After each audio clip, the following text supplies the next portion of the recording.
I'm an event of numbers, and this is End of Story, and in this video I will be talking about Roswell, New Mexico, Area 51, and Project Blue Book. On July 1947, something strange crashed into the desert in Roswell, New Mexico. With aluminum pipings, materials, and pieces of wood, speculations went sky high on this evidence being from a UFO, a spaceship per se. First responders of the site were convinced it was extraterrestrials. After the end of the Cold War, only then did the U.S. military come forth about what had crashed in Roswell, New Mexico. The revelation was actually a top-secret weather balloon designed to acoustically detect Soviet-style detonations. Even with the truth on the table about what had happened in Roswell, New Mexico, the question of the U.S. covering up an alien crash site continues. So is the government hiding extraterrestrial life from the public? There are three topics people bring up about UFOs, and that's Area 51, Roswell,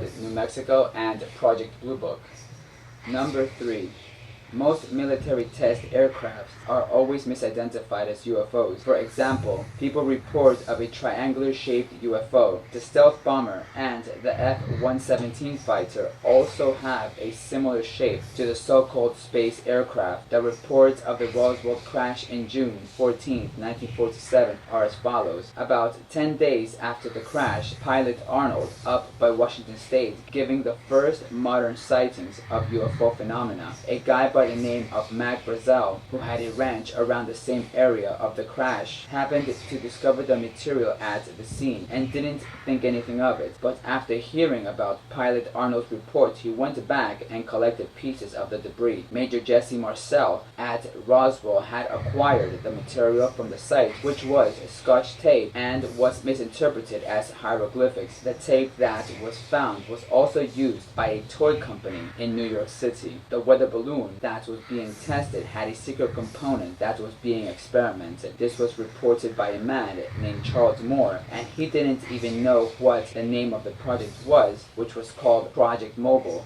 until 1996. What this device was designed to do was to detect Soviet nuclear detonations. This new technology device was mounted on lofty weather balloons, which also have aluminum parts that reflected from the sunlight. Light in weight, strong materials were being created and used for these experiments, so the weather balloon would rise higher for greater data. The US government hid this technology at the time to deny classified information from their enemies. The conspiracy was to keep silent on U.S. research and development, and by law and national security, the government kept these experiments secret until their revelation. Why this system of classification? Anything that deals with intel issues is considered clearance at the highest level of the U.S. government and military-industrial complex. Once taking the oath on holding government secrets for how many years needed to keep classified, members are charged by law to protect the interests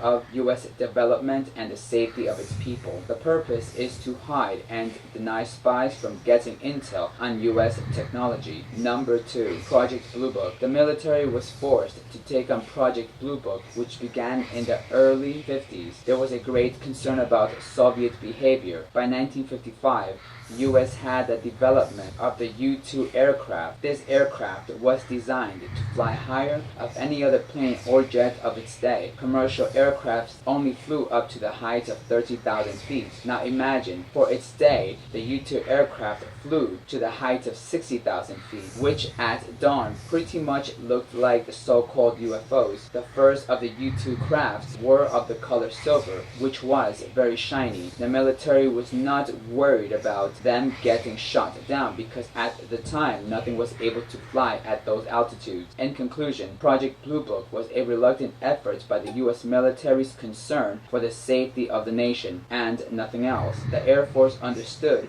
most of the sightings were in fact their own aircraft. Writers of the Project Blue Book researchers talk about in detail 50% of the UFOs were U-2 flight sightings in the mid-50s. The interesting part about this 50% of the sightings of the mid-50s, which could not be really discussed with the public, which led to many of the conspiracies, it was all mostly classified information, projects, and developments. Number 1. Area 51. Does this place actually exist? There is a place like a dry bedrock about the size of Connecticut, the Federation American scientists, which a lot are aerospace engineers, commute from north of Las Vegas, and that's where a lot of the U.S. military research goes on. The development of the SR-71 Blackbird was created there, as well as the B-2 bomber. The question on the people's minds is not what is being developed in Area 51, but what is being hidden, which we all know is extraterrestrials and otherworldly spacecraft, which they think is extraterrestrial and unearthly spacecrafts. It turns out there are fewer people that believe aliens are being experimented on. It's a small fraction. Other arguments of Area 51 is alien technology. What people fail to realize is the progress of sophistication in tech weapons and craft is not revolutionary, but rather evolutionary. Their experimental weapons are tested in steps and take evolutionary changes. A book I recommend titled Lighting the Sky and Little Green Men is written by Hugh Ross. It's really an interesting read and it has tons of information about Roswell, New Mexico, Area 51, and Project Blue Book. I am Aeon. Thank you for watching.